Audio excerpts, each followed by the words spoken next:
There are stories that people whisper in the dark, stories that don't belong anywhere, not in books, not in movies, and definitely not in the light of day. They spread like rumors.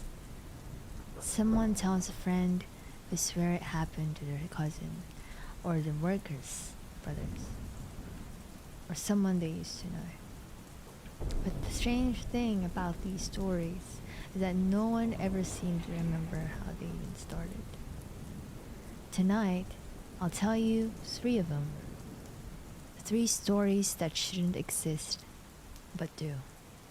Welcome to Off the Mystery, a new channel hosted by real people, no AI voices, just Fofi, bringing you the eerie, the unexplained, and the truly chilling. So turn off the lights and listen carefully. When I first moved to the city, I took the last train home every night after work. The station was almost always empty. Cold air, flickering lights, and the hum of electricity that made me feel everything alive. One night, around 1 a.m., I saw something new. A man, thin, tall, wearing a clown costume. Full makeup, white face, smeared red mouth, yellow teeth, and one red balloon in his hand. He wasn't performing. He wasn't smiling. He just stood at the far end of the platform, staring down the tunnel. At first, I thought it was some drunk guy trying to be funny, but he didn't move. Didn't even blink. And then the train came. I got on. And as the doors were closing, he turned his head slow and looked right at me. The next night, he was there again. Same spot, same balloon. This time, he was closer to the tracks. When the train arrived, I saw him lean in, like he was whispering something to the conductor through the window. But the train just kept going. I told one of the workers about it, and they said the cameras didn't show anyone there. No clown, no balloon, nothing. That's when I started noticing something weird. Every night after that, someone would leave a red balloon on the bench near where I sat. Always tied to the same pole. Always there before I arrived. One night, I stayed late, waiting to see who was leaving them. It was around 2:30 in the morning. The tunnel was dead quiet. And then, I heard the balloon squeak. Not from the platform, from behind me. I turned, and there he was. The clown, standing no more than 5 feet away. His makeup was cracked now, flaking off around the mouth. And his balloon, it wasn't red anymore. It was stained. Dark, heavy dripping something thick down the string. He leaned in close and whispered something. "I'll never forget it," he said. "You're the one I've been waiting for." I sprinted up the stairs, out into the street. I didn't stop until I was blocks away. The next morning, I called the transit police.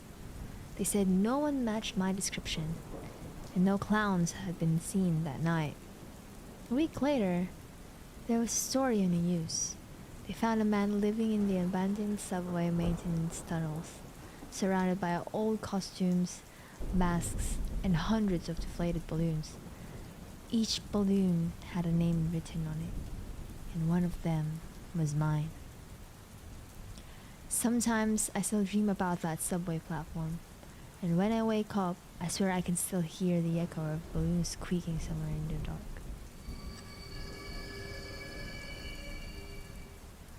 When I was 15, my family spent a week camping in the quiet forest reserve. It was peaceful. A small lake, a few walking trails, the smell of pine everywhere. But across the lake, beyond the tree line, you could see it, an old amusement park. The adults said it had been closed down years ago after an incident.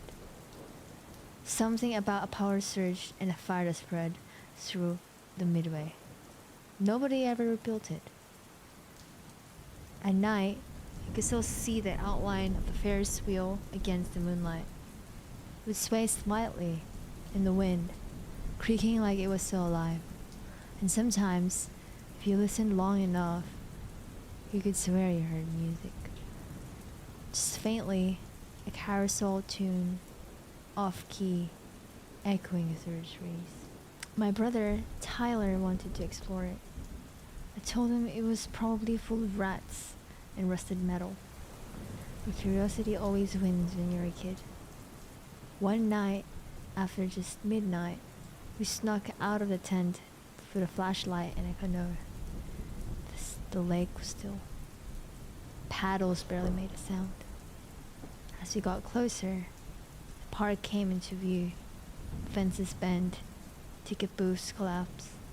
It looked like a graveyard for laughter. We climbed over the gate. The air smelled like burnt plastic and rain. Every step echoed across the cracked concrete. Broken glass shimmered under the moonlight. And then we heard it. Footsteps. Not ours. They came from inside a tunnel beneath a roller coaster. Slow, uneven. We turned off the flashlight. Tyler whispered, "Maybe it's an animal." But animals don't breathe like that. It was human. Slow, wet breaths coming closer. We froze. And then, out of the tunnel, something stepped forward. A man. Barefoot. His clothes soaked in mud. He was crouched low, head tilted like he was listening. We didn't move. He started to laugh, quietly at first, then louder, till it echoed across the park. We ran, through the broken booths, over the fence, straight to the canoe. Behind us, we could still hear that laugh, distorted, choking, still going as we reached the other side of the lake. The next morning, we told our parents. They didn't believe us. But by the end of the week, police cars had surrounded the lake. Someone else, a family camping nearby, had gone missing. Their tent was found torn open. Tracks led toward the amusement park and then stopped. 2 days later, they found a small campsite behind the roller coaster. Inside was a sleeping bag, canned food, and a pile of children's shoes. No one ever found the man. The park was demolished that winter. But locals say that on quiet nights, if you walk by the lake, you can still hear the Ferris wheel creak and faint laughter drifting through the trees. That was the last summer I ever went camping.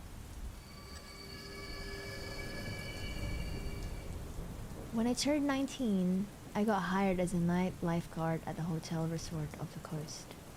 Sounded easy. Watch the pool, log up, get paid. The pool was open until 11 p.m. After that, I was supposed to clean up, check the chlorine levels, and leave. But every night, when I went to close, I noticed something strange. Wet footprints, leading away from the pool toward the maintenance door. The first few nights, I ignored it. Maybe someone snuck in for a swim. But then I realized the prints were too large, and there were too many of them. One night, I stayed late to catch whoever was doing it. Around midnight, I hid in a supply closet with the lights off. The sound of the water echoed off the tiles, like someone was moving it. When I peeked through the door, I saw 3 men. They were dragging something into the pool. Heavy, wrapped in black plastic and rope. It sank instantly. No splash, no bubbles. They just stood there, watching. Then one of them said, "It'll stay down this time." They left through the maintenance door. I sat there, frozen, heart pounding. The next morning, the water was clean, crystal clear. No sign of anything. That night, I came back with a flashlight. I shined it into the deep end and saw it.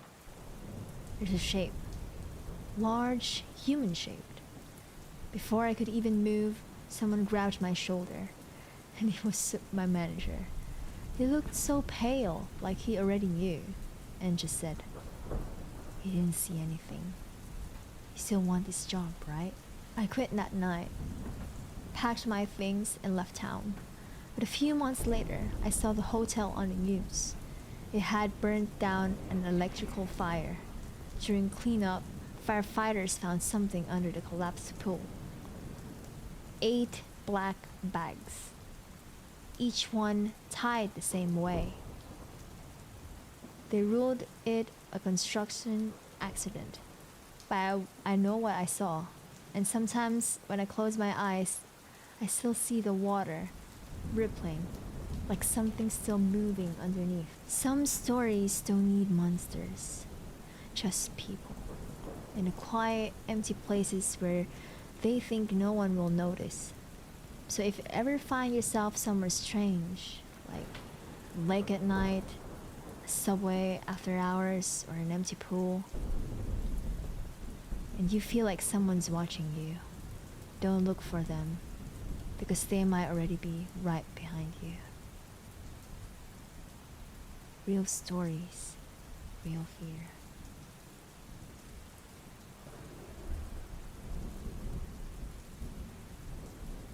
Have you ever been home alone when suddenly the air shifts? When you feel someone there watching, but no one's around? No matter what you believe, ghosts, energy, and something darker. There are places on this planet where the feeling never leaves. These are the homes that refuse to let go of the past.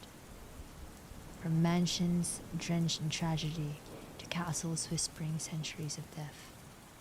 Turn off the lights, or don't, because these are the 10 most haunted houses on Earth. Welcome to Off the Mystery, a channel hosted by real people. No AI voices, just me, Fofi, bringing you the eerie, the unexplained, and the truly chilling. In the quiet town of Atchison inside a small white room. Ordinary, almost friendly looking. But step inside, the warmth fades. In the late 1800s, it belonged to the town's doctor. One day, a frantic mother carried her little girl, Sally, through the front door, her stomach in agony. Appendicitis. The doctor had to operate immediately, but there wasn't time for anesthesia. Screams echoed through the wall until they stopped. Now, they say Sally never left. Cold spots crawl across the room where she died.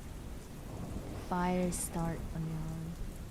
And those who stayed overnight report scratches appearing on their bodies, as if by small, angry hands. Locals call it cursed. Others call it alive. In the French countryside rises Chateau de Brissac, towering, royal, breathtaking, where beauty hides blood. Centuries ago, a nobleman found his wife in another man's arms. That night, 2 bodies were discovered in the tower. Since then, guests have seen a figure known as the Green Lady. Her face, rotten. Empty holes where eyes should be. Her voice, a slow moan that drifts through the halls after midnight. Even today, guests report doors slamming and chandeliers trembling, as if the castle in itself remembers her final scream.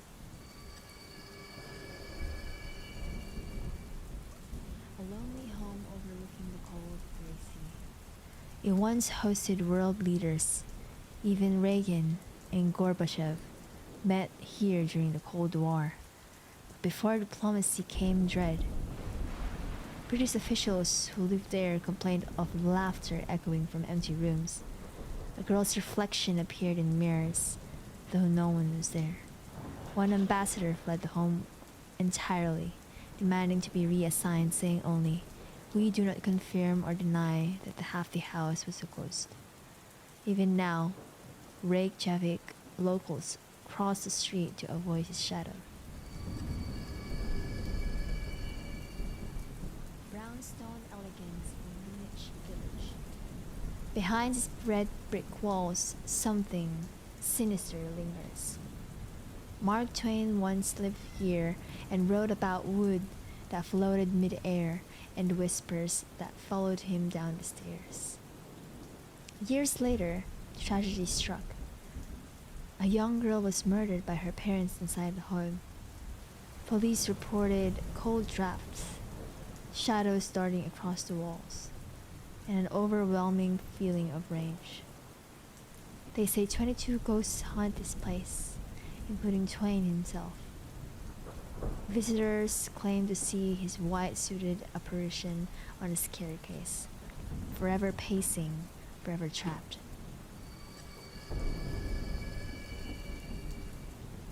Built in the 1200s, Dragsholm Castle is beautiful and utterly cursed. It served as a fortress, then a prison, then a hotel, and each chapter left behind another ghost. Guests see the Grey Lady, a maid entombed alive behind the walls. And there's the White Lady, whose skeleton was discovered decades later, still wearing her wedding dress. And finally, Lord Bothwell, once husband to Mary Queen of Scots, still chained in the cellar where he died. At night, their footsteps echo through the halls in sequence, like a haunting routine no one dares to interrupt. Ireland's Leap Castle, known as the Gates of Hell. Built on ancient ceremonial ground, it became a place of endless bloodshed. In 1532, a family feud ended with one brother stabbing another during Mass. Years later, workers discovered a hidden dungeon, an oubliette, filled with human remains impaled on spikes. Hundreds of victims. And now, visitors peek of a red mist forms into a woman clutching a dagger. An inhuman thing. The elemental, with hollow eyes and a stench of decay that freezes you in place. The castle may have been built, but the screams still echo through the stones. Atop a lonely hill in New South Wales stands a mansion too cruel to forget. The Monte Cristo homestead was once home to tragedy after tragedy. A maid who leaped from the balcony, a child thrown from stairs by unseen hands, a stable boy burnt alive, and a caretaker shot dead on the grounds. Visitors today describe being touched by invisible fingers. Dark thoughts invade their minds, and sometimes in photos, a figure of an old woman appears behind guests, believed to be Mrs. Crawley, the original matriarch, who refuses to let anyone take her home. The Lamp family built a beer empire, and then drank themselves into despair. One by one, the family took their lives inside their home. 6 deaths, 30 years. Today, the mansion is a restaurant, but diners whisper of cozy figures staring from upstairs windows. Bartenders report taps turning on by themselves, and in the old study, you can sometimes smell gunpowder, the last scent of a dynasty destroyed by its own curse. In the UAE, there is an entire village that haunts itself. Al Jazeera Al Hamra was abandoned overnight in 1968. Once home to fishermen and pole divers, it's now nothing but empty homes and sand-filled streets. At dusk, travelers hear footsteps crunching behind them. but no one was there. Doors slam, women's cries drift across the wind. Locals refused to enter after dark, believing that the spirits of the murdered villagers still walked there, forever reliving the moment they were forced to flee. The most famous home in the world may also be one of the most haunted. Presidents and guests have reported footsteps pacing the halls at night, doors open on their own, and the unmistakable presence of one spirit, Abraham Lincoln. Churchill claimed he saw Lincoln standing by the fireplace, still wearing his black coat and top hat. Others felt cold hands on their shoulders when walking past his old study. Maybe the president never truly left. Maybe he's still watching over the house he loved, waiting for someone to listen. Because in some houses, time doesn't move forward, it simply lingers and watches. If you ever find yourself near one of these homes, remember, some doors shouldn't be opened. Thanks for watching Off the Mystery. Tell us below what you want to hear next. Don't forget to like, subscribe, and stay curious. And sleep well if you can.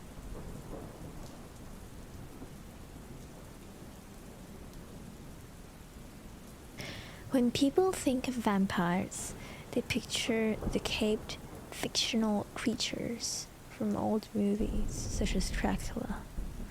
But long before Hollywood, long before books, there were real stories. Stories that terrified entire villages, sparked military investigations, and left corpses that defied nature. Welcome to Off the Mystery, a new channel hosted by real people, no AI voices, just Fofi, bringing you the eerie, the unexpected, and the truly chilling. Tonight, we step into 5 chilling accounts of real vampire encounters. Whether you believe in vampires or not, these stories will test your certainty.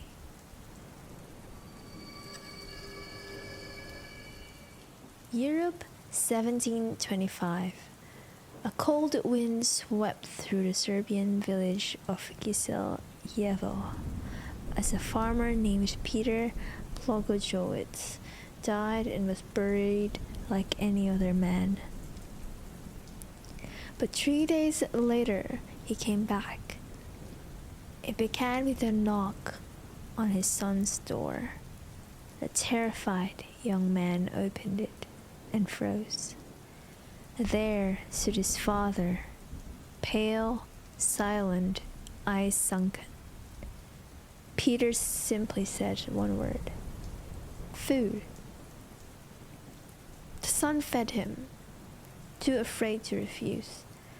But the next night, Peter returned again, voice colder this time. More. And when the son refused, Peter walked away. The next morning, the son was found dead, and over the following days, 9 more villagers collapsed from exhaustion, each claiming they had been visited by Peter in their dreams, drained of strength, and as witnesses claimed drained of blood. Fear spread faster than any disease.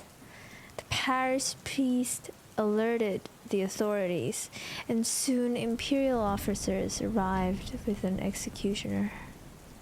One by one, they dug up the victims, but nothing prepared them for Peter's corpse.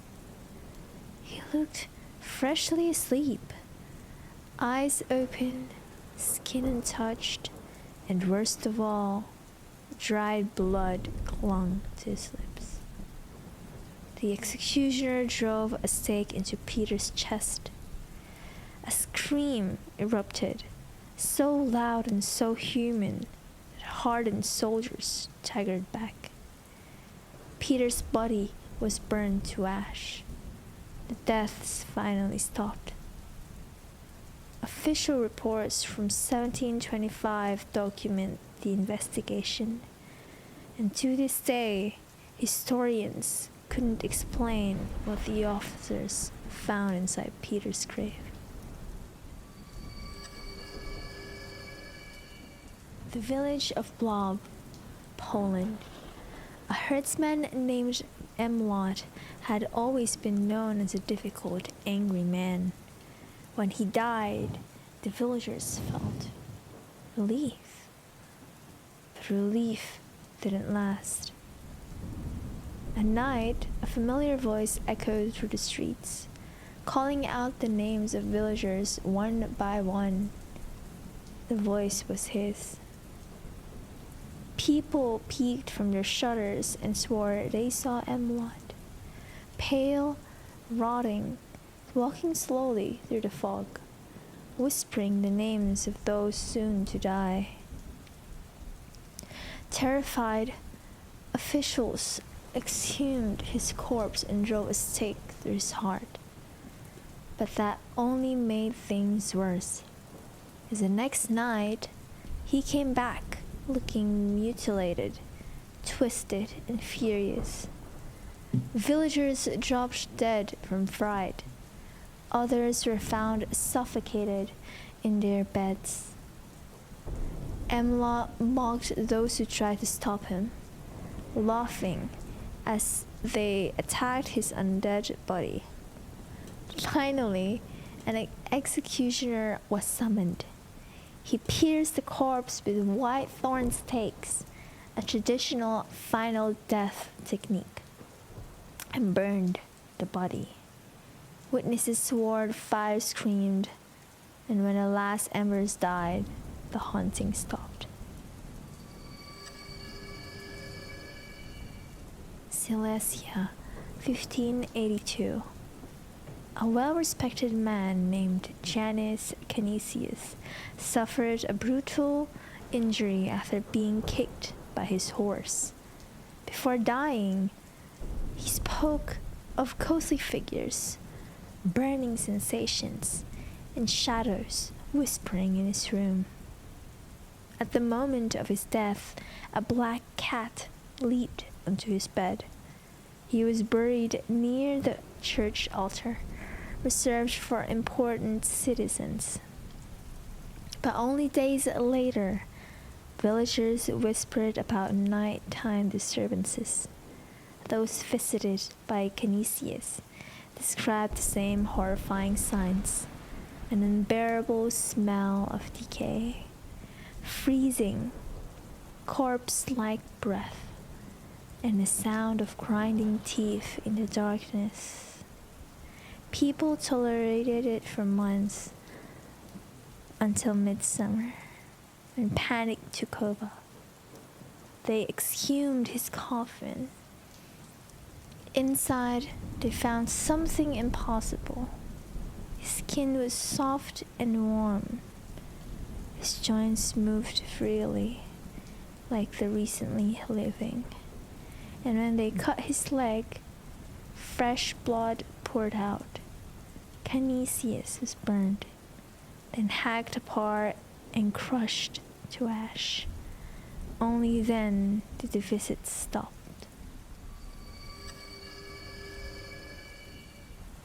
In England, early 1800s, Crogland Grange had stood peacefully for generations until the Cranwell siblings moved in for the summer. One warm night, the sister, Amelia Cranwell, gazed out toward the graveyard.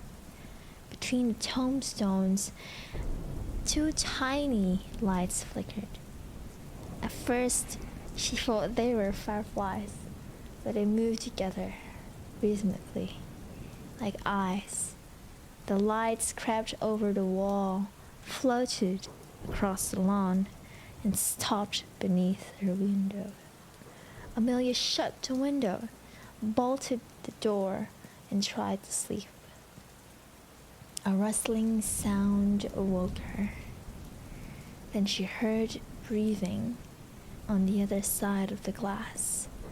Two glowing eyes stared in at her. The window latch snapped. A skeletal hand reached in, unlocked it, and the creature climbed inside. It grabbed Amelia's hair, pulling her head back as his cold lips moved toward her neck. Her scream shook the entire house. Her brothers kicked down the door, only to find a shadow leaping out the window, sprinting across the lawn. Amelia survived, barely, and the family fled to Switzerland. But when she recovered, the siblings vowed revenge. They returned months later, waiting in a room with loaded pistols. And again, the eyes appeared. The creature slipped inside, but this time, gunfire erupted. The monster howled, stumbling back towards the graveyard. At dawn, villagers helped search. In a hidden crypt beneath the church, they found scattered bones, destroyed coffins, and one coffin untouched. Inside lay a shriveled corpse, wearing moldy clothes, with a fresh bullet wound in its leg. The villagers dragged the coffin outside and burned it. No more glowing eyes were ever seen at Crogling Grange. Our final case is not a legend. It is documented, witnessed, and terrifying. Born in 1560, Elizabeth Bathory, a powerful noblewoman of Transylvania, lived a life of luxury until disturbing rumors spread. Young girls sent to their castle as servants and never returned. Witnesses later described scenes of unimaginable cruelty. Girls stabbed with needles, burned with irons, bitten on their necks, shoulders, and faces, drained of blood for beauty rituals. Some claimed she bathed in the blood of the young. Others said she drank it. So the more she tortured, the younger she appeared. Word reached the young king, and a full investigation began. When soldiers raided her castle, they found half-dead girls wandering the halls and bodies hidden in the walls. Elizabeth was placed in a sealed room with only tiny slits for food and air. She never saw daylight again.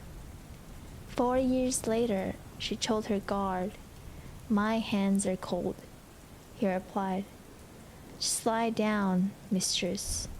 And by morning, she was dead.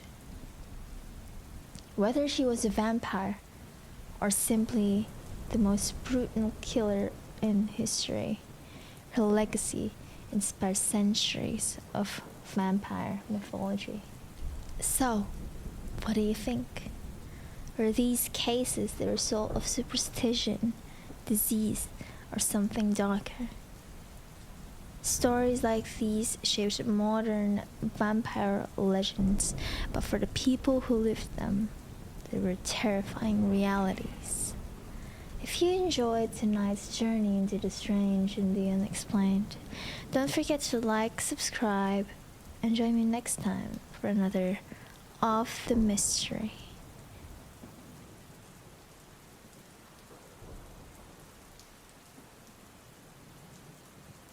Tonight, we journey deep into the dark heart of the Philippines, an archipelago surrounded by mist, superstition, and centuries of folklore. From forest giants who watch from the treetops to winged predators that tear through the night sky. These are the stories that grandparents still whisper about, that locals swear are real, and that many say still haunt the islands this very day. Welcome to Off the Mystery, a channel hosted by real people, no AI voices, just Fofi, bringing you the eerie, the unexplained, and the truly chilling. So lock your doors, keep the lights on, and let's begin.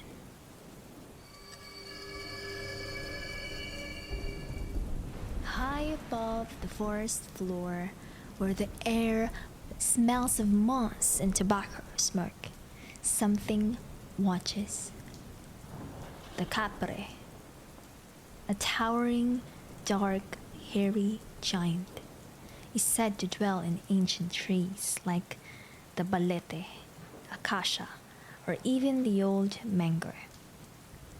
Often described as 7 to 9 feet tall, its eyes burn red in the dark, and a thick cloud of cigar smoke trails wherever it goes. Locals claim that when you smell strong tobacco in the middle of the forest at night, even when no one is around, a capre is near. He may be watching you, silently, patiently. In many tales, the capre is not pure evil, but a spirit of the woods, angered by disrespect. Chopped down its tree without asking permission, and you might never find your way home again. People say he can bend light and sound, confusing your senses of direction. Hikers tell stories of walking in circles for hours and hours, hearing voices of loved ones calling from the darkness, only to discover it was a capre playing tricks. But there are gentler stories too. Some describe the capre as a lonely guardian, even befriending children or protecting farmers who honor the land. Still, have you ever seen unseen eyes following you through branches? Don't ever look up, because if you meet a capre's gaze, misfortune might never leave you.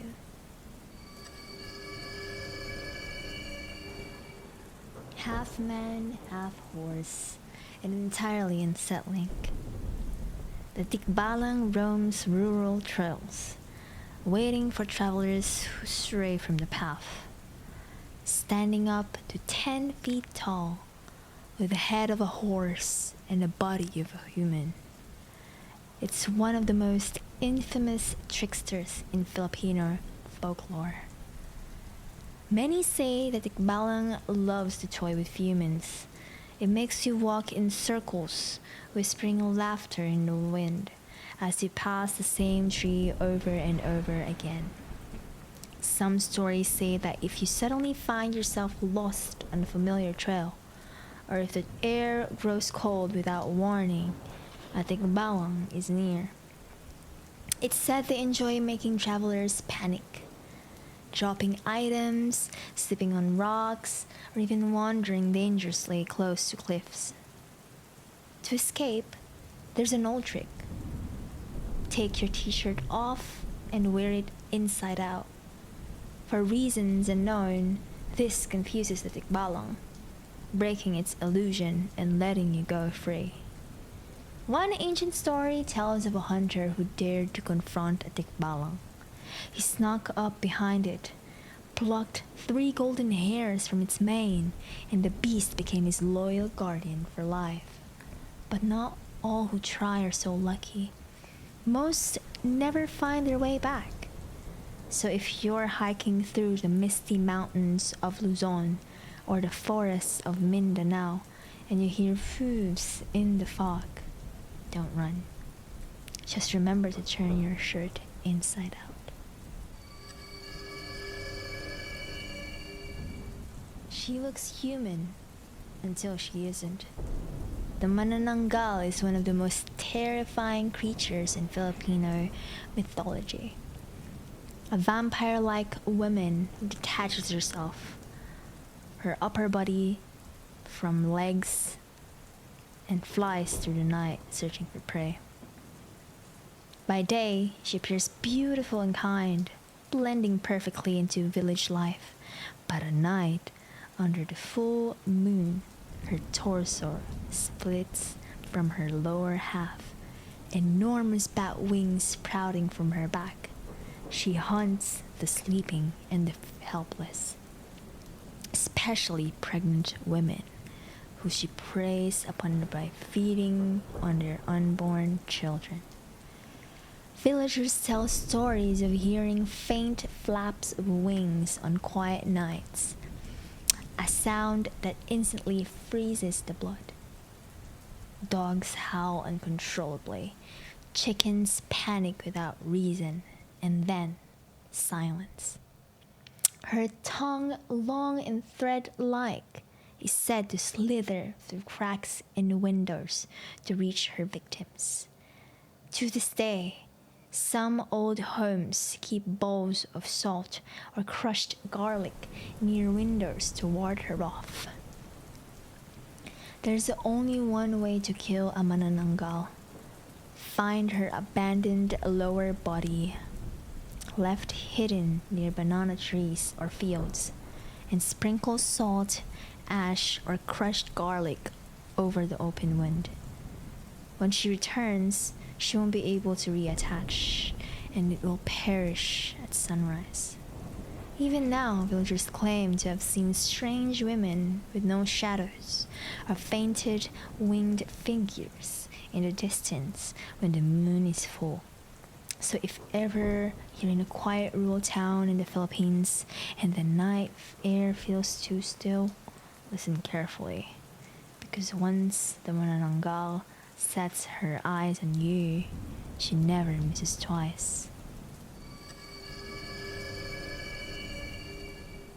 Every country has its own ghost stories, but in the Philippines, the White Lady is one of the most people claim to have seen.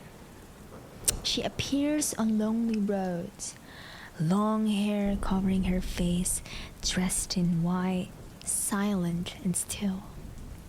Drivers swear she manifests in the middle of the road, or even inside the backseat of moving cars. The most infamous legend surrounds Balete Drive in Quezon City. For decades, taxi drivers have told chilling tales of picking up a young woman late at night. Pale, quiet, dressed in white, they drive her to her destination. But when they glance in the rear view mirror, the backseat is empty. Others have seen her on bridges, beaches, or old houses, said to be the restless spirit of a woman who suffered a violent death, often involving betrayal. Some versions say she was a bride left at the altar, others a victim of an accident or assault. People who claim to have locked eyes with her described an overwhelming sadness when suddenly you feel paralysis, as if she drains your energy just by looking at you. Physics believe she isn't evil, just lost, trapped between worlds. But there are darker tales too, of drivers who mocked her or refused to stop, only to crash minutes later. So if you're driving down on a lonely road in the Philippines and you see a woman in white standing in the middle of the lane, whatever you do, don't look away.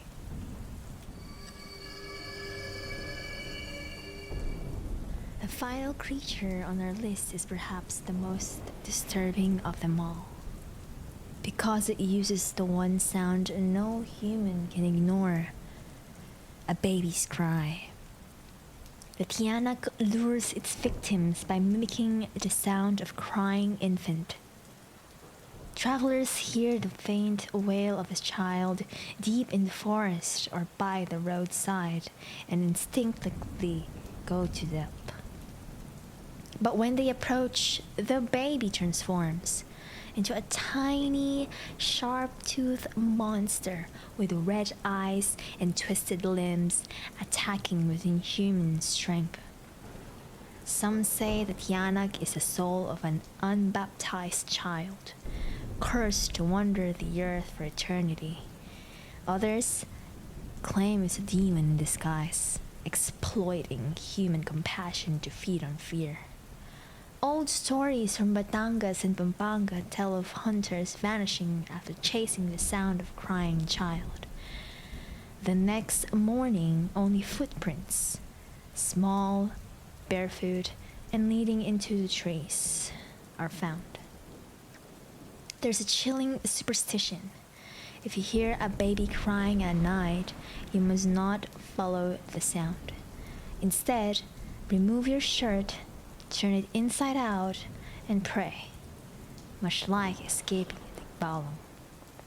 The inversion supposedly confuses the Tiyanak, revealing its demonic nature.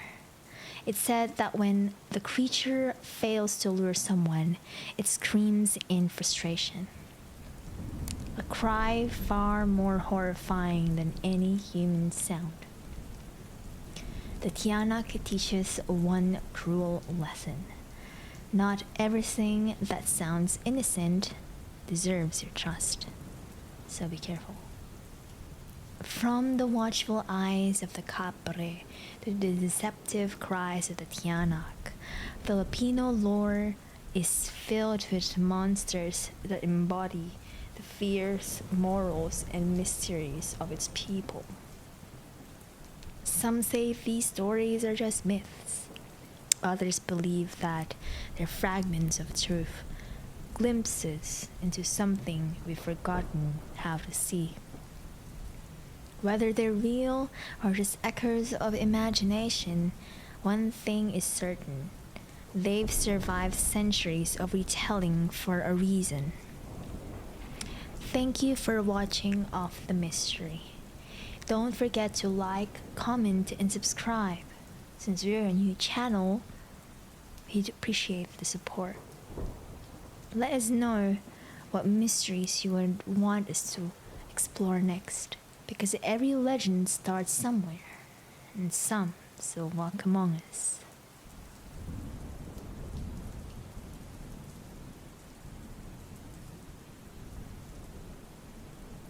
Long before humans ruled the earth, monsters did. Some flew through skies darker than storms. Others swam through oceans blacker than midnight. And some prowled the land, leaving footprints the size of bathtubs. Most of these ancient terrors are gone now, buried beneath layers of stone and time. But their fossils whisper stories of power, fear, and survival. These weren't just animals, they were the nightmares of evolution, designed by nature herself to kill, conquer, and dominate. So tonight, we're going back. Back to meet the 10 scariest creatures that ever lived, and to imagine what the world must have been like when monsters were real. Welcome to Off the Mystery, a channel hosted by real people. No AI voices, just Fofi, bringing you the eerie, the unexpected, and the truly chilling. Deep in the jungles of ancient China, something stirs in the mist.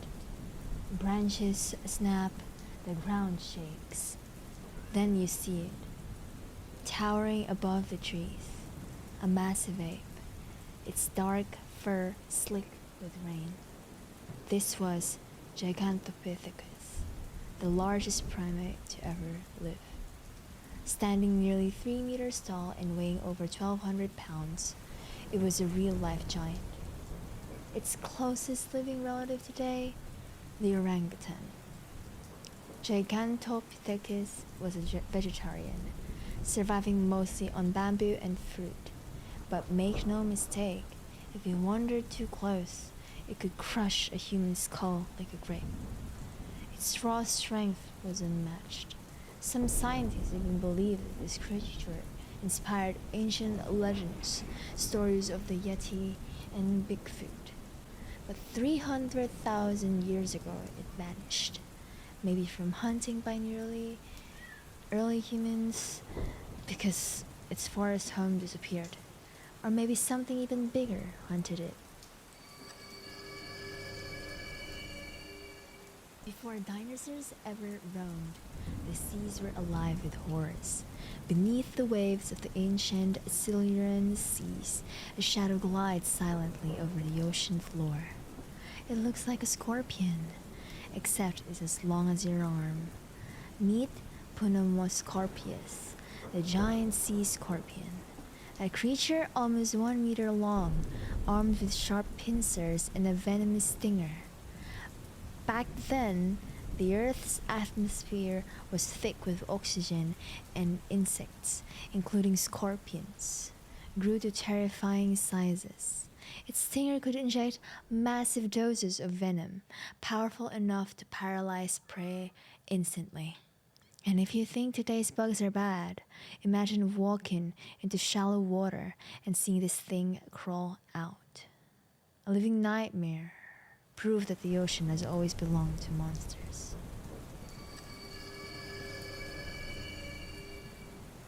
Fast forward to 8 million years ago, the swamps of South America. The air is thick, you hear nothing but buzzing flies and rippling water. Then, the surface explodes. A crocodile longer than a bus surges from the river, jaws wide, teeth the size of kitchen knives.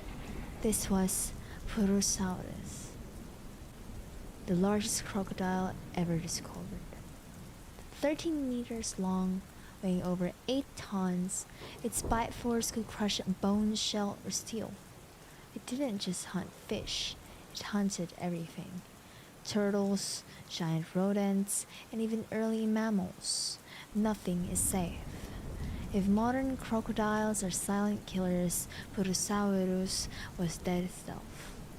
It ruled the rivers until climate change dried its habitat. But for more millions of years, it was the unchallenged king of fresh water. And if you ever think today's crocodiles are scary, just remember, they're only the small ones out there.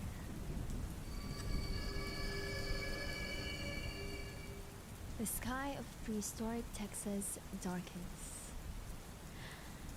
You look up and see something impossible.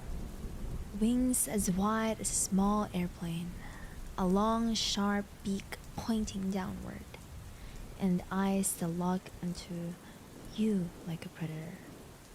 This is Quetzalcoatlus, named after the Aztec serpent god Quetzalcoatl.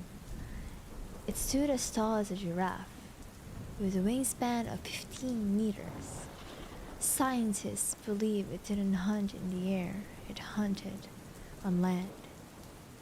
Picture it walking across ancient plains, folded wings like a cloak, stalking small animals, and then a quick jab of its beak, and silence. Its neck and jaws were designed to swallow prey whole. Dog-sized creatures, maybe even human-sized if they existed then. Quetzalcoatlus was the last of the great flying reptiles, and it ruled the skies until the day the earth burned.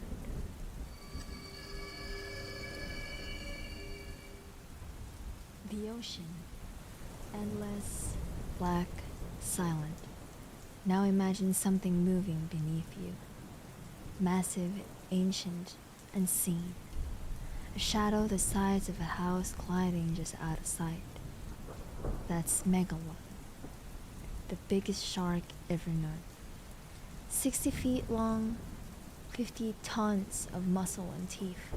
It could swallow a great white whale. The jaws spanned over 3 meters wide, capable of biting through bone and steel alike. Whales, seals, giant turtles, nothing can escape it. And the chilling part, Megalodon existed recently, just 2.6 million years ago. In ocean terms, that's yesterday. Some believe the deep trenches of the sea might still hide something that big. The Mariana Trench and the midnight zones, places untouched by light, have shadowed down their stealthy story. And some stories never really end. Before dinosaurs ever go, another predator ruled the earth. Gorgonops, a name that means a terrible face. It lived over 260 million years ago, long before reptiles evolved into Earth. About 2 meters long with saber-like teeth that could rip through thick hide. Fast, intelligent, and utterly relentless. Gorgonops was part reptile, part mammal, a transitional monster unlike anything before or after. Its long limbs meant it could chase prey down instead of waiting in ambush, and once it bit, it didn't let go. It was a planet's first true apex predator. When it died out in the Great Permian extinction, 90% of life vanished with it. It wasn't just an animal, it was a preview of everything terrifying that evolution would bring next.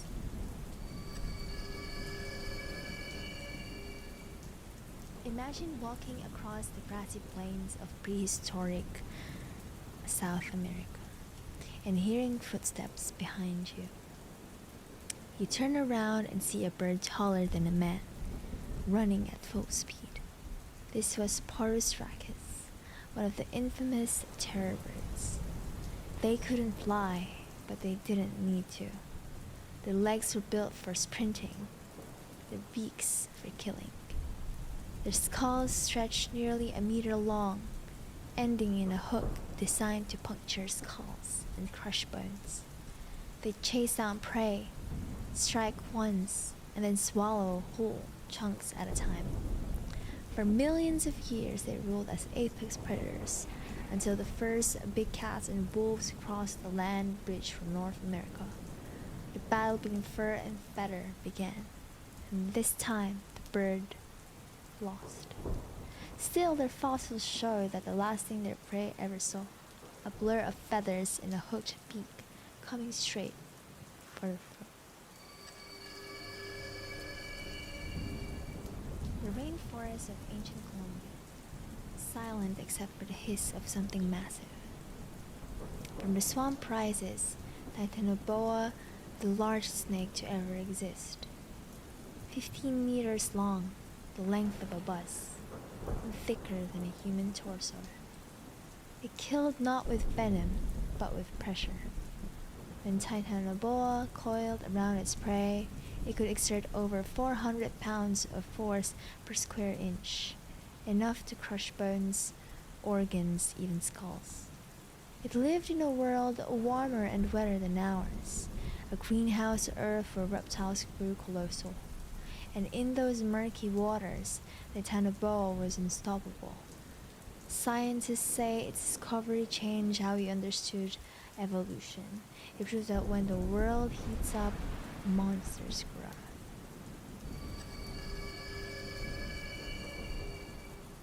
If you hate bugs, you might want to skip this part. Over 300 million years ago, in the forests of what's now called Scotland, something enormous moved through the leaves. Segmented, armored, endless. This was Arthropleria, a millipede as long as a car.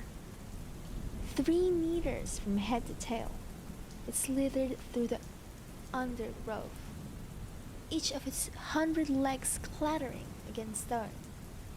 It might have been harmless, maybe it ate plants or rotten wood, but it doesn't make it less terrifying. Imagine hearing the sound in the dark and seeing it crawl past you like a living train. Its disappearance is still a mystery, like linked to a drop in oxygen that made it impossible for such giants to breathe. But if the air ever becomes rich again, the earth might remember what once.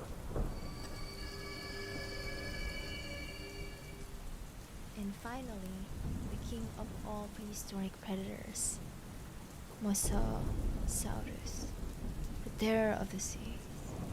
50 feet long, a body built for speed, the jaws lined with hundreds of serrated teeth.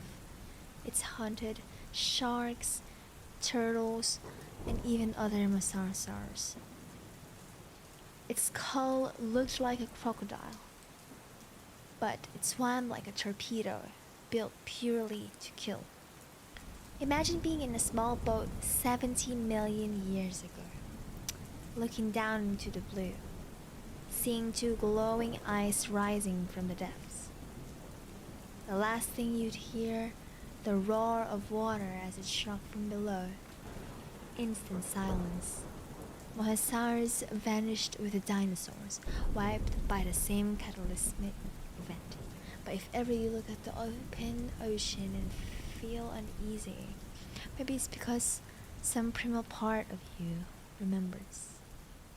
From the skies to the seas, from jungles to deserts, Earth has always belonged to the monsters. And maybe it still does. Because extinction doesn't always mean it's gone forever. Sometimes it just means it's waiting.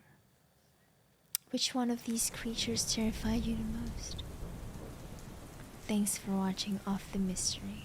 Tell us below what you want to hear next time. And don't forget to like, share, and subscribe.